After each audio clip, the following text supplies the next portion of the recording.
So let's talk about our to-do lists. Before I start, I want to ask you a question. If you worked in a factory and your job was to put two widgets together all day long and just put them in a pile, just keep going.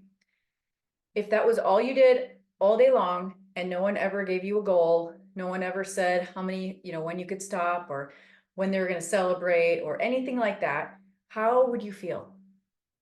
You would just be endlessly putting the widgets together, and eventually you would probably hate your job. Now, some people might hate that job anyways. The people with the best mindsets are the ones that can figure out how to love it despite that. But that's not the point. If you take that same job and you set goals or marks that people earn awards or get to take time off or take a break or whatever it might be, it's so much easier to put the widgets together and keep going. Now, here's the thing. Our to-do list, it's the same way. So I think your to-do list should look something like this. You can see I have a section at the top, and then I have two columns that have different sections here as well. So what is this? This is a way to make your to-do list manageable.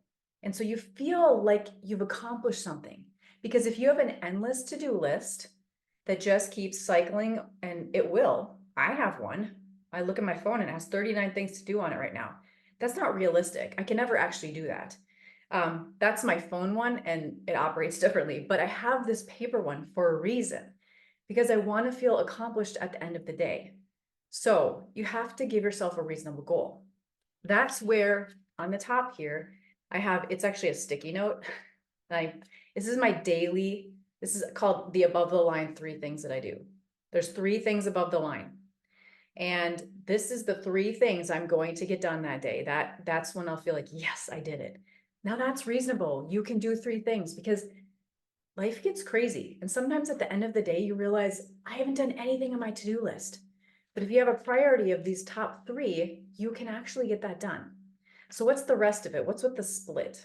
So on one side, this is my personal to-do list, and this is my business to-do list. You may or may not have that divided up, but you can. That's just an option. I like to have it divided like that. So this is the above the line top 3 priority. This is what I'm going to get done. You can see there is a line here too, because some people might want to have 2 separate stickies, one for each side, one for business, one for personal. I like to have 3, period. That way I can get it done.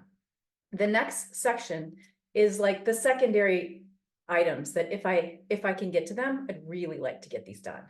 And the bottom one is tertiary. I mean, if I get into these, then I'm doing really good.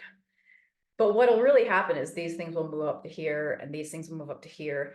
But this is a sticky so I can reuse this paper for a bit before I have to rewrite everything over, because nobody wants to rewrite their to-do list every single day. It's a pain in the butt. So I know there's apps out there and there's probably something you could find, but it's really important that you have these top 3. And once you get these done, then you can start working on these. And like I said, I have this as a sticky so I can remove this and change it daily and maybe use this for 5 days to a week, depending on what you have on it and how deep the to-do list is. But again, it's really important that when you're thinking about your to-do list, you put a little bit of time into making it like this so that you can have that feeling of accomplishment, because it actually energizes you to go get more done. If you're just putting widgets together all day with no goal, you're just going to be draining yourself of energy. So that is a tip for you going forward in how to keep a positive growth mindset on a daily basis.